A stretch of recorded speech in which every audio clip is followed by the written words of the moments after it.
आता या या एक एक व्यापक पक्ष म्हणून प्रश्न आहे की शोकेस करावं, दाखवावं असं बरंच काही तुमच्या पक्षामध्ये, तुमच्या पक्षाच्या सरकारांमध्ये असताना एक चांगल्या दर्जाचं राजकारण करण्याची क्षमता असताना हे असले उद्योग का करावेसे वाटत नाही तुमचं?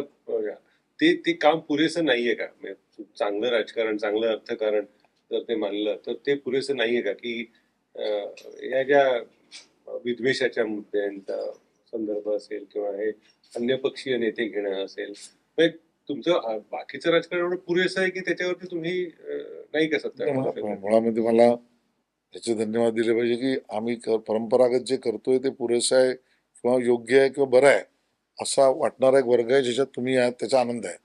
पण मुद्दा असा आहे, आम्हाला मोदी का पगार वाढवायचा आहे.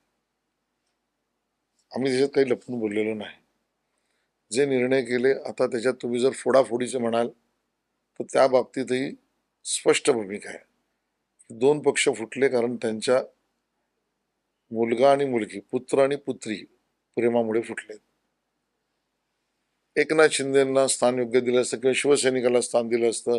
मुलालाच युडी देणार आहे, MMRच मुलाला करणार आहे, उद्या जाऊन मुलालाच CM करणार आहे, अशी भूमिका उद्धवजींनी घेतली नसती तर जी असुरक्षितता शिवसेनेच्या त्यावेळेच्या शिवसेनेच्या नेत्यांना वाटली ती वाटली नसती. त्यामुळे ह्याच्यात बीज आमचं काही आहे असं म्हणण्याचं कारण नाही.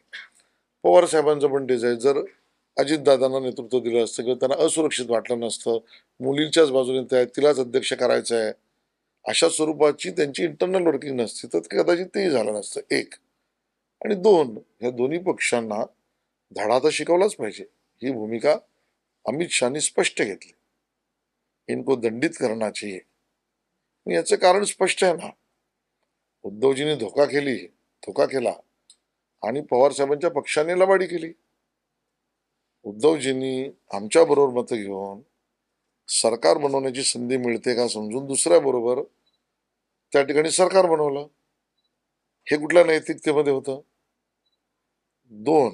2017 असो का 2019 असो, दोन्ही वेळेला पवार साहेबांनी स्वतःहून प्रस्तावित केलेल्या गोष्टींमध्ये तुमचं आमचं सरकार करू या मांडलेल्या दोन्ही वेळेच्या भूमिका आणि त्याच्यापासून वेळ काढून त्यात तिसरं काही करता येतं का हे बघून जो लबाडीपणा केला, you can defeat us, no issue.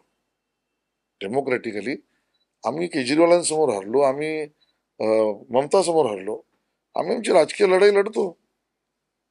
तुम्ही आम्हाला धोकाधडी आणि लबाडी करून आमच्याशी वागणार असाल तर त्याला चाणक्य रीतीनेच उत्तर द्यावं लागेल. आणि म्हणून हे दोन्ही पक्ष फुटणं याची बीज जरी त्यांच्या स्वतःच्या कर्तृत्वात असली तरी त्यांना धडा देणं हे आमचं कामच होतं आणि ते आम्ही केलं. याच्यात काहीही आम्हाला चुकीचं केलं असं वाटत नाही.